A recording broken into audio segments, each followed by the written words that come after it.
नमस्कार दोस्तों, स्वागत है आपका हमारे इस चैनल धूप धुनुची आरती में। दोस्तों आज जो है मैं आपको देवी पूजा के गंधादि अर्चन के विषय में आपको बताने वाला हूँ। गंधादि अर्चन आप किस प्रकार से करेंगे देवी पूजा हो या कोई भी पूजा हो, ये दो कार्य जो है ना विशेषकर आपको करना ही चाहिए। एक तो गंधादि अर्चन और दूसरा जो है वो सामान्य अर्घ स्थापन। ये दो कार्य कम से कम आपको करना ही चाहिए। आप दूसरे कोई भी कार्य आदि कर रहे हैं आदि ना कर रहे हैं, पर आपको जो है ये गंधादि अर्चन और जो है सामान्य अर्घ स्थापन आपको करना चाहिए।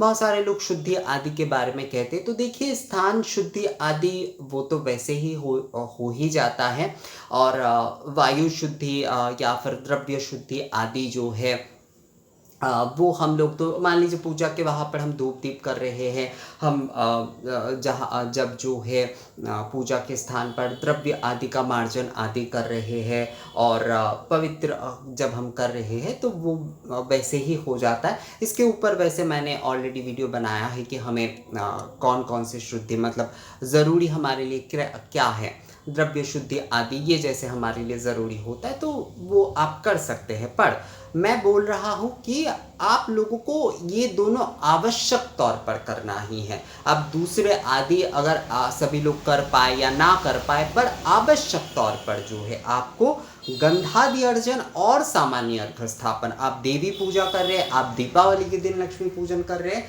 यानी नवरात्रि के पूजन कर रहे हैं, आप दीपावली के दिन लक्ष्मी पूजन कर रहे हैं, कुछ भी आप कर रहे हैं, आपको जो है आपको अवश्य रूप से जो है ये गंधादि अर्चन और सामान्य अर्घ स्थापन ये दोनों कार्य आपको करना ही है।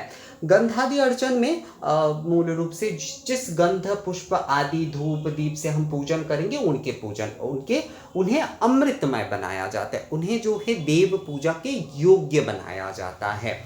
नैवेद्य रहित मतलब नैवेद्य को छोड़कर बाकी जो भी सारे पूजा की सामग्री आदि होते हैं, पुष्प पत्र अक्षत गंध आदि, यानी कि गंध के साथ जो भी सारे दूसरे वस्तु है पूजा के, तो धूप दीप पत्र पुष्प या अक्षत आदि ये सब कुछ जो है पूजन किए जाएंगे, मतलब उनके जो है अर्चन किए जाएंगे, इसे ही गंधादि अर्चन कहा जाता है। गंधादि अर्चन के माध्यम से जो है अमृतमय बनाया जाता है, इन सारे वस्तुओं को जो है देव पूजा के योग्य बनाया जाता है। तो सबसे पहले जो है आपको एक आचमन पात्र जो है वो लेना है। आचमन मैं ये कोई मतलब ये जो है ना ये सामान्य अर्घ नहीं है दोस्तों। गंध्यादि अर्चन आदि का मतलब पहले आप आचमन आदि कर लीजिए, उसके बाद पवित्रीकरण कर लीजिए, उसके बाद अगर आप कोई शुद्धि आदि द्रव्य शुद्धि आदि ये सब कुछ आप करते हैं तो वो सब कुछ भी आप कर लीजिए। उसके बाद जो है आप ये नॉर्मल आचमन पात्र में ही जो है जल शुद्धि करते हुए आप गंधादि अर्चन करिए। उसके बाद जाकर जब आप पूजा शुरू कर रहे हैं कलश स्थापना आदि के साथ, जब आप मूल पूजा में प्रवेश कर रहे हैं तब आप सामान्य अर्घ आदि स्थापन करिए। मतलब पहले आपको गंधादि अर्चन कर लेना है। वहाँ पर ये जो आचमन पात्र है बहुत सारे लोगों को कन्फ्यूजन हो सकता है, इसलिए मैं बोल रहा हूँ ये सामान्य अर्घ स्थापन नहीं है।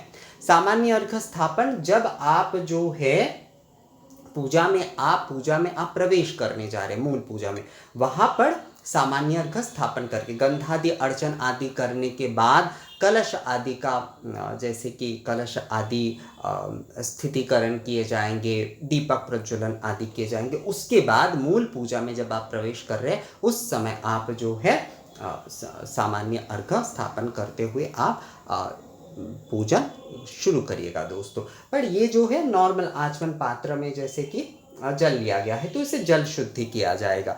ये जो है ना गंधादि अर्चन का ही एक प्रॉपर जो है प्रोसेस है, मतलब यही पूर्ण विधि है। मैंने पहले भी गंधादि अर्चन के ऊपर एक्चुअली एक वीडियो दिखाया है, पर कुछ लोगों को शायद कुछ कन्फ्यूजन आदि हो रहा है और बहुत सारे लोगों ने मुझे कहा कि दादा थोड़ा सरल रूप से आप बता दीजिए, तो इसीलिए जो है दुर्गा पूजा के पहले ये वीडियो जो है मैं आप लोगों के लिए बना रहा हूँ दोस्तों।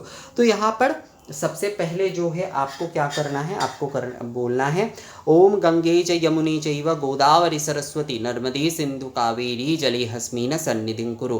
ओम श्री गंगे श्री गंगे श्री गंगे। ये हमने जल शुद्धि किए। अब जो है हमें गंध अर्चन करना है, तो हमें बोलना है ओम एतेभ्य गंध्यादिभ्य नमः, ओम एतेभ्य गंध्यादिभ्य नमः, ओम एतेभ्य गंध्यादिभ्य नमः।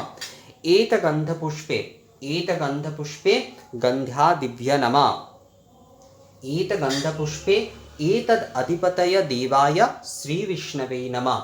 यहाँ पर ना एक चीज़ मैं आपको बस बता देता हूँ, यहाँ पर जो है यहाँ पर वनस्पति भी कहे जाते हैं कि एतद अधिपतये वनस्पतये नमः, एतद अधिपतये देवाय श्री विष्णवे नमः, दोनों को कहा जाता है क्योंकि गंध आदि जो भी सारे ये पुष्प गंध आदि इन सब के, जैसे हम धूप में कहते हैं ना कि वनस्पति रसो दिव्य, वनस्पति जो है उनके अधिपति देव होते हैं। पर अधिपति के अधिपति क्योंकि श्री विष्णु होते हैं, श्री हरि विष्णु होते हैं, तो इसलिए जो है एतद अधिपतय देवाय श्री विष्णवे भी केवल अगर आप कहते हैं तो भी सही है, तो भी कोई समस्या नहीं है। पर अगर आप जो है मतलब जैसे कि मैंने एतभ्य गंध्यादिभ्य नमः, उसके बाद जो है मैंने कहा कि एतगंध पुष्पे गंध्यादिभ्य नमः, उसके बाद अगर आप चाहे तो आप बोल सकते हैं एतद अधिपतय वनस्पतये नमः, उसके बाद एतद अधिपतय देवाय श्री विष्णवे नमः, ये बोलते हुए जो है आप पुष्प दे सकते। तो मैं फिर से एक बार ना प्रोसेस आपको पूरा करके दिखाता हूँ, उससे आपको समझ में आएगा। ओम एतेभ्य गंध्यादिभ्य नमः, एतेभ्य गंध्यादिभ्य नमः, एतेभ्य गंध्यादिभ्य नमः। एतगंधपुष्पे गंध्यादिभ्य नमः, बीच में हमेशा रखना चाहिए। एतगंधपुष्पे एतद अधिपतय वनस्पतये नमः। एतगंधपुष्पे एतद अधिपतय देवाय श्री विष्णवे नमः।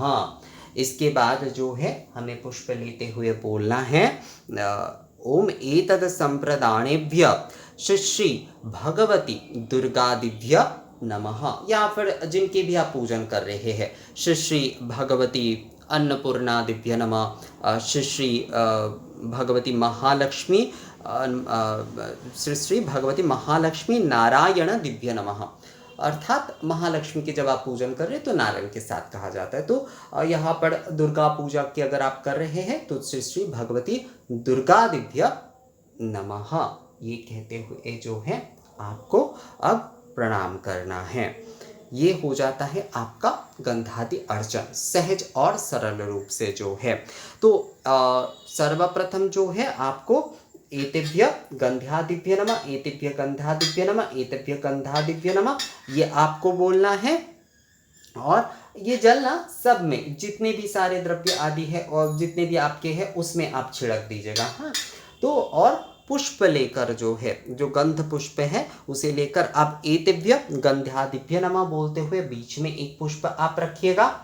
उसके बाद जो है एतद अधिपतय देवाय श्री विष्णवे नमः, केवल एतद अधिपतय देवाय श्री विष्णवे नमः अगर आप बोलते तो काफी है। पर अगर आप बोलना चाहते कि एतद अधिपतय वनस्पतये नमः, उसके पहले अगर आप बोलना चाहते हैं, मैं डिस्क्रिप्शन में दोनों ही आप लोगों को लिख दूंगा, आप लोग वो थोड़ा देख लीजिएगा, उससे आप लोगों को समझ में आ जाएगा विषय जो है। तो उसके बाद जो है एतद अधिपतय देवाय श्री विष्णवे नमः कहते हुए जो है फूल रखना है। उसके बाद जो है एतद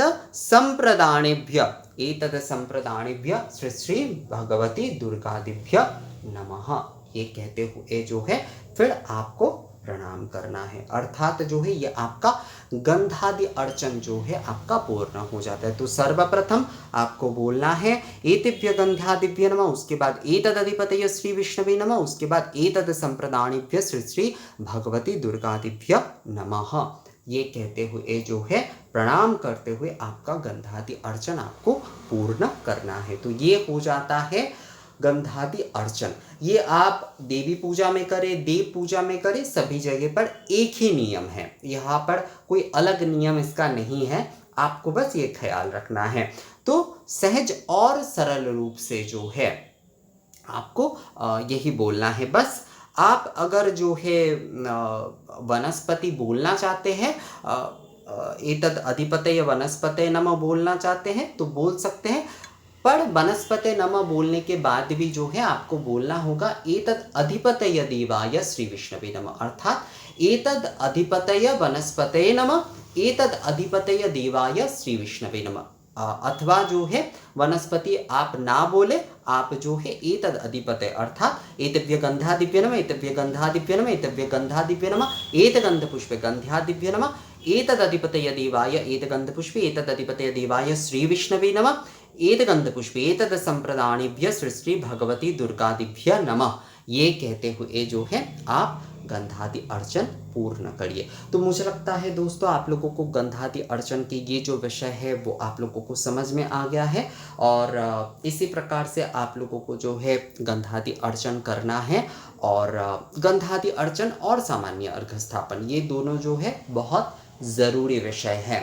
आप कोई भी पूजन कर रहे हैं, कोई भी पूजन आप कर रहे हैं तो इसे आप अवश्य रूप से करिएगा दोस्तों। तो ये वीडियो कैसा लगा आप लोगों को मुझे कमेंट्स करके ज़रूर बताइएगा। ये वीडियो अगर अच्छा लगा है तो इसे लाइक और शेयर भी ज़रूर कर दीजिएगा। मिलते हैं आपसे अगली वीडियो में, तब तक के लिए नमस्कार।